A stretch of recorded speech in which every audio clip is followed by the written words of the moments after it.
Мен Бурхан кызы Гүлжан, 18 жаштамын. Учурда Кыргыз Түркмөнөс университетинин спорт факультетинде 1-курс студентимин.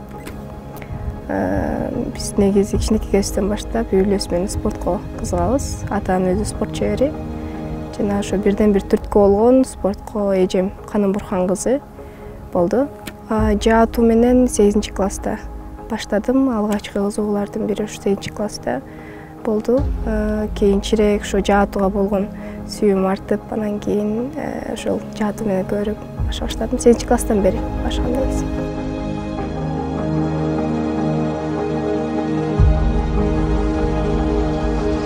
Көчмөн курултай 2 жылда бир өтүлүүчү мелдеш экен. Ал жерден 1-орунга 2 балл жетпей калып, ийгиликтүү күмүш медалдын ээси болдум.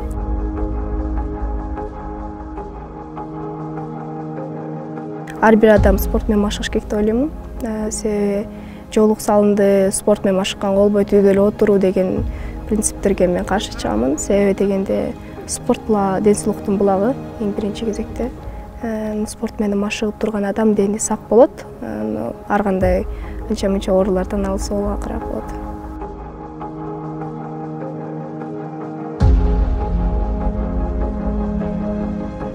Жүз пайыз колдойт. Мага түрткү болгондо үй бүлөм болду. Бирден бир себептери Каным Бурхан кызы, эжем дагы өзү спорттун 5 түрүнүн спорт чебери, международный, ошо эл аралык деңгээлдердеги судья.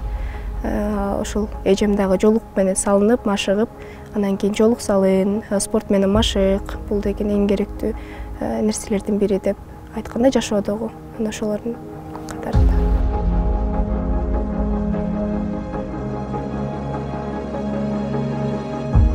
Илхом келгенде ыр жазып калам, 1-2 сабыр ыр жазып, анан кийин азыр техниканын заманы, ошол техниканын заманы болгондон кийин программированияда окуп бүттүм. Программировкеде өзүм үчүн проекттерди жазып, портфолиомо салып кое берем. Буюрса дагы стажировка, дагы башка чоң проекттерди жазганга аракеттенем.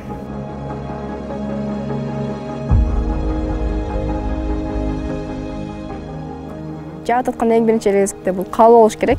Ар бир нерсени кылып атканда майын чыгара, ошол нерсени кылыш үчүн каалоо керек биринчи. Анан жаат атканда концентрация керек. Ойду бир жерге токтош керек. Баарынан күлүк ой күлүк дегендей.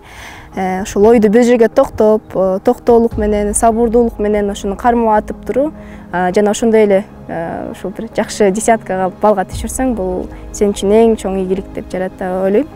Жаны кармап атканда негизи түз туруп, ойду бир толуктап, демди бир чыгарып, анан кийин оң колду 2 колун ушинтип коюп туруп, кармап, экели негизи пальчик менен кармап, анан тартып кармап турат.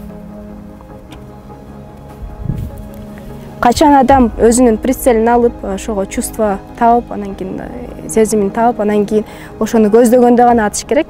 Ага чейин атсаң, уже анда жыйынтык жок. Анда жөн эле оңуңду мүмкүн сындырып алышы мүмкүн, же мишенден ары чыгып кетиши мүмкүн.